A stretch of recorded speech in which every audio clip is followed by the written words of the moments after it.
Hello there, fellow Blaster Masters. Master Blasters? Man, it sounds wrong when you say it that way. I didn't think we'd be doing this so soon, but it is indeed time for the second Blaster Master Zero 3 analysis. This one won't be nearly as long as the nearly 40-minute epic that I put together a week ago, almost 2 weeks ago now.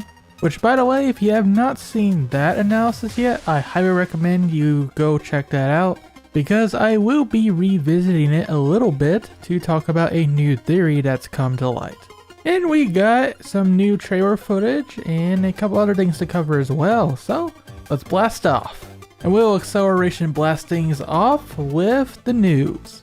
In a recent Inti Creates livestream that was held about 4 days after I posted my initial analysis, Inti announced that Blaster Master Zero 1 and 2 are getting voice acting as part of the Blaster Master Zero Trilogy, that collection that I talked about in the previous video that includes all 3 games in one package.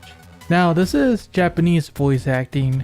Inti doesn't really do dub that often, and as you can see on screen, they've already revealed quite a bit of the JP voice actors for the games. We got Jason and Eve, of course, all the MA pilots including Lebnis, Elfie, the Sophia system voice, and the narrator. All of that covered quite nicely. I'd be here a while if I covered every single person, but it looks like they got some high profile actors for this project, like Kensho Ono, the voice behind Giorno Giovanna from JoJo's Bizarre Adventure, playing the role of Jason, so that's pretty cool.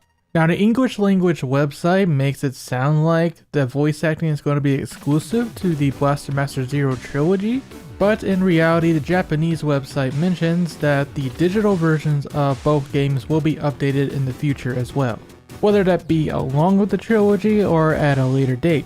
But know that the update is coming, which is good news for those of us that don't live in Japan. Now they didn't mention anything about voice acting for Blaster Master Zero 3, but I'd have to guess if they're already recording for the first 2 games, they're probably going to do Blaster Master Zero 3 as well. And it may be that BMZ3 will be the first game to have voice acting out of the gate in the series. But given the tone of the story itself, I think it fits, so I'm all for it. Along with this announcement, Inti also revealed some pre-order stuff for the Blaster Master Zero Trilogy.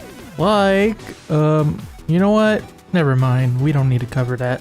What's more important than Inti being horny on main is Blaster Master Zero 3 is coming to the Xbox One and Xbox Series X. Day and date with the other versions on July 29th, 2021.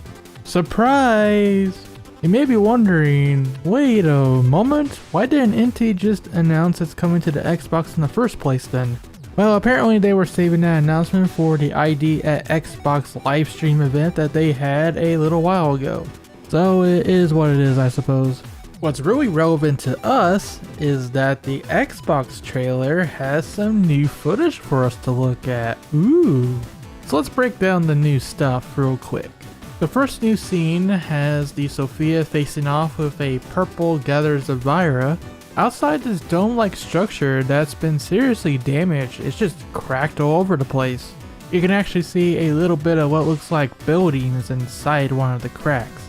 So maybe we're in the outskirts of the city here on this highway where a forest separates the dome from the highway itself. In fact, we can see a similar scene in an earlier footage from the first trailer where we are inside what I said was the interior of the city in the last analysis. We can see the dome-like structure and the forest again through the windows here.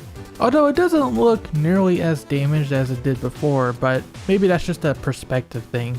Now the next new footage is really nice because it does confirm that Jason does have the blast counter mechanic when he's not using the blue suit. That was a question that came up during our last analysis.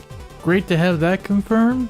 And while we're at it guys, this is actually the first time we get to see the HUD for the on foot sections.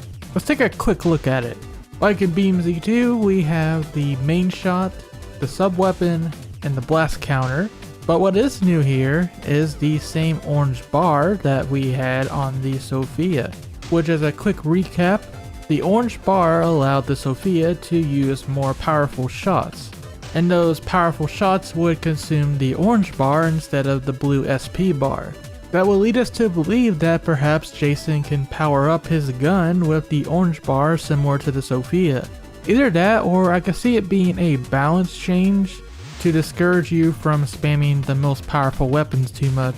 Unfortunately, the footage cuts away as soon as he's finished with his blast counter, so we don't get to see the bar deplete at any time. But while we're here, did you notice the new enemies? Or should I say an old foe? Because these guys definitely look very similar to the final boss of BMZ1, the mutant overlord himself. Oh yeah, they're definitely going all out with the bringing back old bosses as regular enemies thing. Then our last new piece of footage then brings us to a similar scene I pointed out in the Blaster Master Zero Trilogy trailer during my last analysis. Except now we can see it in full screen and without the fancy filter. Nothing much new to say here then. It's that same Gravity Man-like section that I talked about before. Once again, the whole point of the alternate dimensions is that it flips everything on its head, changing the way you think about normal conventions, and this is no different. That's all for the Xbox trailer then. Now to end things off, I saved the best for last. We're going to be revisiting the key art to talk about a new character that we essentially drew question marks over his identity over.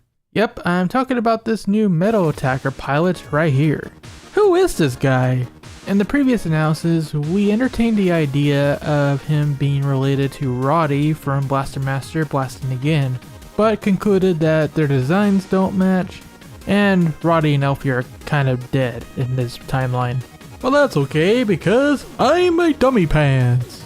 Well, nothing's still worse than the time that I saw Nana in a completely unrelated piece of artwork. Anyways, brand new internet and coincidences, hey, I get it, comes to us with a revelation that I am currently kicking myself furiously over not noticing. And yes, it's official guys, I noticed. Oh my god! So remember that history lesson I gave on Blaster Master in the last video? You know, when I was talking about all the different versions of Blaster Master that was combined together to make Blaster Master Zero? Well, that's gonna become relevant now, because now we're gonna be talking about the first version, the original Metafight. Specifically the box art. Because our main guy here, Kane Gardner, is doing a similar pose to the same guy from the Blaster Master Zero 3 key art. That's quite uncanny, isn't it? Furthermore, there's the matter of the blonde girl next to him, Dr. Jennifer herself. Hey, wouldn't you know it? This BMZ guy is also paired with a presumably blonde girl. It's kind of hard to tell with the red tint, but probably. That remains the question then. Is this duo of metal attackers truly King Gardner and Jennifer, the protagonist of Metafight, brought into the Blaster Master Zero lore? I mean, it's possible. After all, we are going to their home planet of Sophia in this game. Which would be really funny actually, because, you know, Kay Gardner was overridden by Jason basically in the Blaster Master localization. But now he's finally gonna get a time in the spotlight again due to BMZ3. Dude, that's wild. So now you basically have the two Blaster Master protagonists working together in one game. This is truly a merging of the Blasterverse. Of course, this is all a theory, a game theory. But if this is actually what Anti-Crates is going for, dang, bravo, you got me. That's really good. Anyway, I definitely agree with this theory. I think it's extremely likely that this guy could be King Gardner. I definitely wouldn't put it past Anti to do that. And thinking about it, since Jason's from Earth and Kane is from Sophia, it works almost too well. Something tells me we'll find out soon enough though.